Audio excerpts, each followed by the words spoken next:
Hello everyone. Welcome to my channel just saying. Friends, ఈ వీడియోలో మనం మాట్లాడుకుందాం 'హరిహర వీరమల్లు' మూవీ గురించి.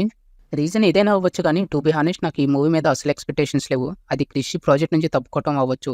తన తర్వాత ఆన్ బోర్డ్ అయిన డైరెక్టర్ పెద్దగా చెప్పుకోదగ్గ మూవీస్ ఏం చేసిన అతను కాదు. తను లాస్ట్ డైరెక్ట్ చేసిన మూవీ వచ్చేసరికి 'ఆక్సిజన్'. అండ్ మెయిన్‌గా ఈ ప్రాజెక్ట్ 5 ఇయర్స్ ప్రొడక్షన్‌లో ఉండటం. ఎలాగైతేనేం ఫైనల్‌గా అంది వచ్చేసింది. మరి నాకెలా ఉంది ఈ మూవీ అంటే అస్సలు ఎక్స్‌పెక్టేషన్స్ పెట్టుకోకపోవడం వల్లనేమో నాకు యావరేజ్ పర్లేదు అనిపించింది movie. But overall audience point of view చూసుకుంటే మాత్రం చాలా కష్టం అనిపిస్తుంది పర్సనల్‌గా నాకు.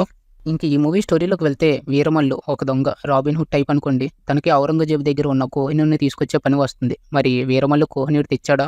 అసలు వీరమల్లు ఎవరు అని తెలుసుకోవటమే ఈ స్టోరీ. మరి నాకేం నచ్చే ఈ మూవీలో అంటే పవన్ కళ్యాణ్ గారు చాలా కష్టపడ్డారు ఈ మూవీ కోసం. అండ్ తన స్క్రీన్ ప్రెజెన్స్ చాలా బాగుంటుంది. అండ్ యాక్షన్ ఎపిసోడ్స్ కొన్ని బాగా వర్కౌట్ అయ్యి అనిపించింది. ముఖ్యంగా ఇంట్రో ఫైట్, కుస్తీ ఫైట్ అండ్ ప్రీ క్లైమాక్స్‌లో ఒక ఫైట్ ఉంటుంది. అది కూడా ఈ 3 యాక్షన్ సీక్వెన్సెస్ బాగున్నాయి. ఇంకా బిగ్గెస్ట్ హైలైట్ ఈ మూవీకి వచ్చేసరికి ఎంఎం కీరవాణి గారు చాలా బాగా ఇచ్చారు బీజీఎం. అండ్ చాలా వరకు తన మ్యూజిక్‌తో మూవీని ఎలివేట్ చేస్తూనే ఉన్నారు through out the movie.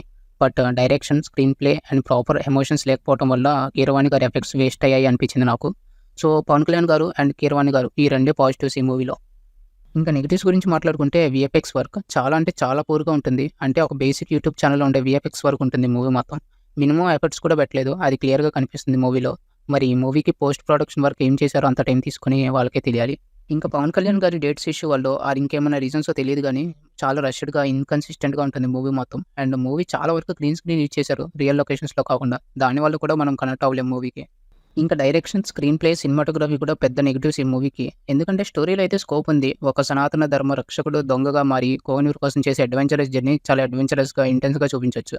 But director lack of experience and tight screenplay లేకపోవడం వల్ల చాలా వరకు డల్, ప్లెయిన్‌గానే ఉంటుంది మూవీ అంతా. ఇంకా మిగతా క్యారెక్టర్స్ సెలక్షన్ కూడా చాలా ఆర్డినరీగా ఉంటుంది. అండ్ వాళ్ళ పెర్ఫార్మెన్సెస్ కూడా పెద్దగా గుర్తుపెట్టుకునేలాగా ఉండవు ఎవరివి. ఇంకా క్లైమాక్స్ అయితే చాలా అబ్రప్ట్‌గా ఎండ్ చేసేస్తారు. అస్సలు సాటిస్ఫై ఉండదు. అండ్ పవన్ కళ్యాణ్ గారు కూడా ఒక్కో సీన్‌లో ఒక్కోలా కనిపిస్తారు మనకి. ఒక సీన్‌లో క్లీన్ షేవ్‌లో ఉంటే నెక్స్ట్ అదే సీన్‌లో ఫుల్ బీర్డ్‌తో ఉంటారు. అండ్ ఒక సీన్‌లో కొంచెం ఫిట్‌గా కనిపిస్తారు. నెక్స్ట్ అదే సీన్‌లో కొంచెం అన్‌ఫిట్‌గా కనిపిస్తారు.